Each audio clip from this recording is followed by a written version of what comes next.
Hello दोस्तों, नमस्कार। वोमेटिक channel के माध्यम से जितने भी ईपीएस 95 पेंशनर्स हैं, सबका मैं अपने इस वीडियो में स्वागत करता हूं। दोस्तों, आज मैं बात करने वाला हूं कि देखिए सुप्रीम कोर्ट से क्या एक नई खबर निकल के सामने आ रही, वो मैं आप लोगों के साथ में शेयर करूंगा। माननीय प्रधानमंत्री जी की क्या घोषणा है वो भी मैं आपके साथ में शेयर करूंगा, और माननीय अशोक रावत जी आज कौन सा कदम उठाए हैं और कौन सा कदम उठाने वाले हैं, उस बारे में भी मैं आपसे चर्चा करूंगा यहाँ पे। तो दोस्तों, खबर में बने रहे, वीडियो को शुरू से लास्ट तक देखें, और चैनल को अगर अभी तक सब्सक्राइब नहीं किया है तो लाल वाली बटन को दबा के चैनल को सब्सक्राइब कर लें, क्योंकि आपको यहाँ पे भरोसेमंद विश्वसनीय खबर से रूबरू कराया जाता है। आप कभी भी आजमा सकते हैं इस चैनल को, आपको जेन्युइन खबर ही यहाँ पे मिलेगा। तो दोस्तों, सबसे पहले मैं आपको बता दूं कि जितने भी ईपीएस 95 पेंशनर्स हैं, सबके लिए हो सकता है कि एक बड़ी खबर हो, और हो ये भी सकता है कि आपके लिए एक खुशी की खबर हो। बहुत ही जबरदस्त खुशी की एक माहौल छाने वाला है, एक खुशी का माहौल आने वाला है। तो दोस्तों, बिल्कुल खबर में बने रहें और खबर को पूरा एंजॉय के साथ में देखें, क्योंकि अगर मान लीजिए जो खबर मैं आपको सुनाने जा रहा हूं, अगर ये खबर पारित हो जाता है तो सच मानिए, यकीन मानिए, जितने भी ईपीएस 95 पेंशनर्स हैं वो बिल्कुल खुश हो जाएंगे।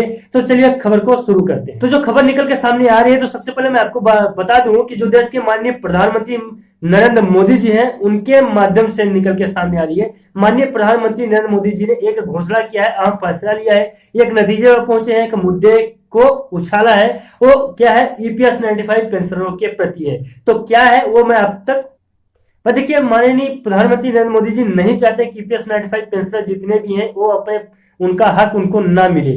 भाई देखिए, ये तो मैं एक ही वीडियो में नहीं, कई सारे वीडियो में, कई सारे न्यूज में भी आपको ये मालूम पड़ गया होगा। लेकिन जो भी कल की है बात है, जिसमें वीडियो कॉन्फ्रेंसिंग के जरिए माननीय प्रधानमंत्री नरेंद्र मोदी जी ने इस बात का जिक्र किया कि जितने भी ईपीएस 95 के भाई बंधु हैं, सबको उनका हक मिलेगा।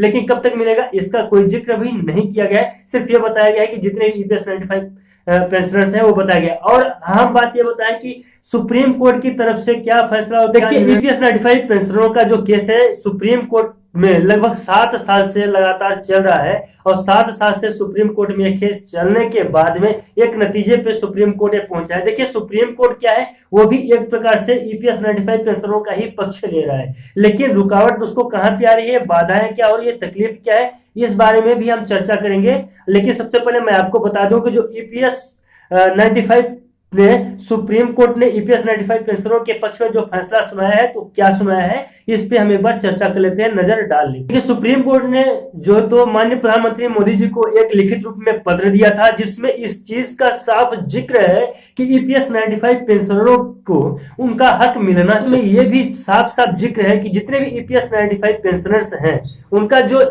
उनको पेंशन जो मिलना चाहिए, जो पेंशन उनको दिया जाएगा, उसमें एक संशोधन करने की बहुत जरूरत है। उस बिल में एक संशोधन होना चाहिए, जितना जो उनका कंट्रीब्यूशन जिस हिसाब से उनका आया हुआ है और जैसे उनको पेंशन मिलेगा, तो संशोधन के अनुसार जिसमें जितने भी ईपीएस 95 पेंशनर्स हैं, सबको जो पेंशन मिलना चाहिए वो जो है तो 7,500 है, 7,500 रुपया, 8,500 रुपया और 9,500 रुपया। वो उस हिसाब से बता रहे हैं कि जिस हिसाब से जैसे जितना जिसका पेंशन में कंट्रीब्यूशन हुआ है, उसी आधार पे उसको पेंशन भी मिलना।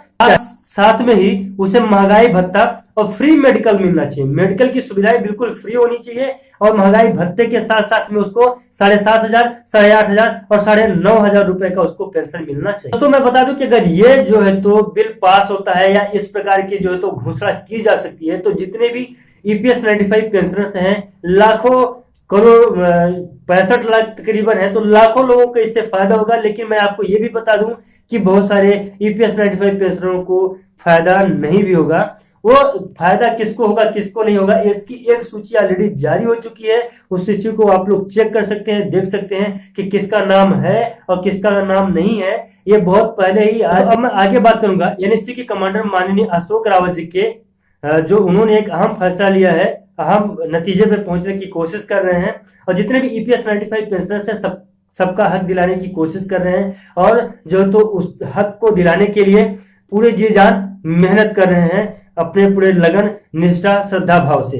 तो चलिए मैं देख लेता हूं कि माननीय अशोक रावत जी क्या कदम उठाने वाले हैं और क्या कदम उठाए। तो एनएससी के कमांडर माननीय अशोक रावत जी ने जो तो श्रम मंत्री माननीय भूपेंद्र यादव जी को एक ज्ञापन सौंपा है। इसमें ईपीएस 95 पेंशनरों का जिक्र किया गया है। इसमें साफ रूप से स्पष्ट ये चीज लिखा गया है कि जितने भी ईपीएस 95 पेंशनर्स हैं सबको उनका हक मिलना चाहिए। हक का मतलब है कि बढ़े हुए जितनी भी बढ़ी हुई पेंशन है उसमें उनके कंट्रीब्यूशन के हिसाब से उनको मिलना चाहिए, वो सीधा उनके बैंक अकाउंट में पैसा आना चाहिए। जैसे मान लीजिए कि जिसका जितना पेंशन कंट्रीब्यूट हुआ है उतना उसको मिलना चाहिए। में उन्हें महंगाई भत्ता भी मिलना चाहिए और मेडिकल की सुविधा भी उन्हें मिलना चाहिए। तो माननीय अशोक रावत जी ने माननीय भूपेंद्र यादव जी से इस बात का स्पष्ट रूप से जिक्र किया है। ज्ञापन सौंपते हुए इस बात को लिखा गया है कि जितने भी ईपीएस 95 पेंशनर्स हैं छोटे बड़े सबको उनका मतलब कि मिलना चाहिए, उनको हक मिलना चाहिए, उनका जो बढ़ा हुआ पेंशन मिलना चाहिए। और जो तो बढ़ा हुआ पेंशन मिलने के पीछे उनको कितना मिलना चाहिए, तो भाई इसके लिए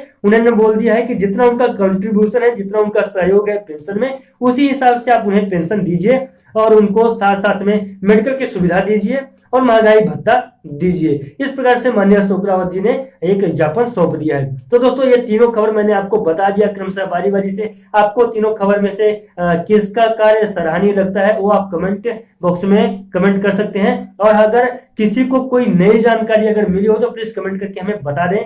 और जो तो जहां तक मैं समझता हूं तो आज के बस इतना ही, और मिलते हैं किसी नए वीडियो में नए अपडेट के साथ। तब तक के लिए नमस्कार, जय हिंद, जय भारत।